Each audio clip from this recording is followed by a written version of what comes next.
எதா இருந்தாலும் என் நம்பர் இருக்கு. எல்லா பத்திரிகையாளர்களுக்கும் நான் குடுத்துருக்கேன்.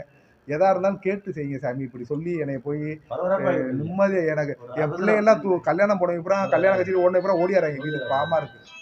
ரொம்ப கஷ்டமா இருக்கு. ஆமா. நானும் ஓடியாரேன். அவரு எங்க பொதுச் செயலாளரு. ஏர்போர்ட்ல இருந்து ஓடியாராரு. அதனால பத்திரிகைகளுக்கு கெஞ்சி கேட்டுக்கிறேன்.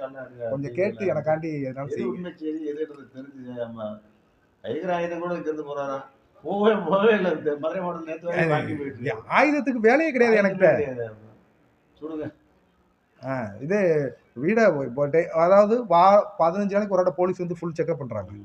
எல்லாமே பண்ணிட்டு போயிறாங்க. போலீஸ் எல்லாம் வந்து எந்த இதுலயும் கிடையாது. வீட்டுக்கு யார் வர்றது, யார் போறது, கேமரா பாக்குறாங்க, வீட்டை செக் பண்றாங்க. 15 நாள் ஒரு நாள் வீட்டுக்கு போலீஸ் வந்துருவாங்க. எல்லாத்தையும் செக் பண்ணிட்டு தான் போறாங்க. நம்ம போலீஸ் கட்டுப்பட்டு நடக்கிறோம்னே, வேற எதுல இல்ல. ஆமா இப்போ